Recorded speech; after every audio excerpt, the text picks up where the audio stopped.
द्रौपदी का स्वयंवर। जब पांडव एकचक्रा नगर में ब्राह्मणों के रूप में जीवन व्यतीत कर रहे थे, उसी समय पांचाल नरेश की कन्या द्रौपदी के स्वयंवर की तैयारियां हो रही थी। एकचक्रा नगर के ब्राह्मणों के झुंड ने पांचाल देश की ओर रुख किया और पांडव भी उनके साथ चल पड़े। वे ब्राह्मण वेश में ही रहे, जिससे कोई उन्हें पहचान न सका। स्वयंवर मंडप में एक विशाल धनुष रखा गया था, जिसकी डोरी तारों की बनी थी और उससे ऊपर सोने की मछली लटकी थी। नीचे एक चमकता यंत्र बड़े वेग से घूम रहा था। राजा द्रुपद ने घोषणा की कि जो भी राजकुमार उस धनुष से तीर चलाकर मछली को गिराएगा, वही द्रौपदी को वरमाला पहनाएगा। इस स्वयंवर में दूर दूर से वीर राजकुमार आए थे। मंडप में धृतराष्ट्र के 100 पुत्रों, अंग नरेश, कर्ण, श्री कृष्ण, शिशुपाल, जरासंध और कई अन्य प्रसिद्ध राजकुमारों के साथ दर्शकों की भारी भीड़ थी।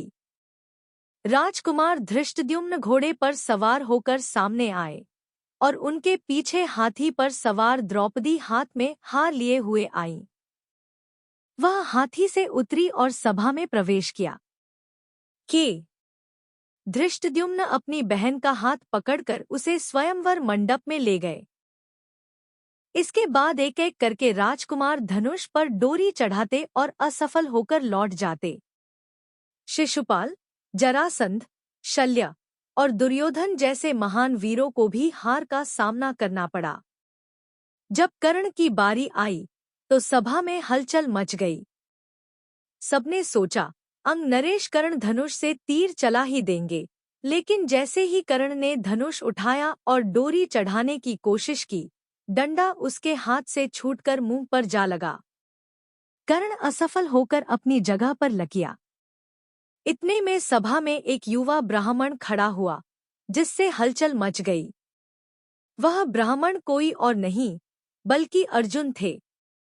अर्जुन ने धनुष उठाया, डोरी चढ़ाई और तीर चढ़ाकर एक के बाद एक 5 बाण उस घूमते चक्र में मारे। चक्र टूटकर गिर पड़ा और सभा में जोरदार जयकारे गूंजने लगे। द्रौपदी खुशी से आगे बढ़ी और अर्जुन को वरमाला पहनाई। यह समाचार युधिष्ठिर, नकुल और सहदेव ने माता कुंती को सुनाया, लेकिन भीम ने भय के कारण मंडप से नहीं जाने का निर्णय लिया। वह चिंतित थे कि राजकुमारों का गुस्सा कहीं अर्जुन को न नुकसान पहुंचाए। बाद में जब शोर बढ़ने लगा तो श्री कृष्ण और बलराम ने स्थिति संभाली। अर्जुन और भीम द्रौपदी को साथ लेकर कुम्हार की झोंपड़ी की ओर चल पड़े। जब वे झोंपड़ी में पहुंचे तो धृष्टद्युम्न चुपके से उनके पीछे आ गया। वहां जो उसने देखा, उससे उसकी आंखें फटी रह गईं। उसे यकीन हो गया कि ये लोग पांडव हैं। वह लौटकर राजा द्रुपद को बताने गया कि द्रौपदी के साथ वह युवक पांडवों में से एक हो सकता है। राजा द्रुपद ने तुरंत पांडवों को राजमहल बुलाया। युधिष्ठिर ने अपना परिचय दिया और यह जानकर कि ये पांडव हैं, राजा द्रुपद खुशी से भर गए।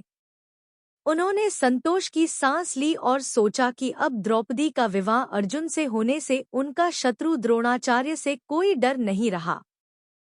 फिर सबकी सहमति से द्रौपदी का विवाह पांडवों से हुआ। जय श्री कृष्ण।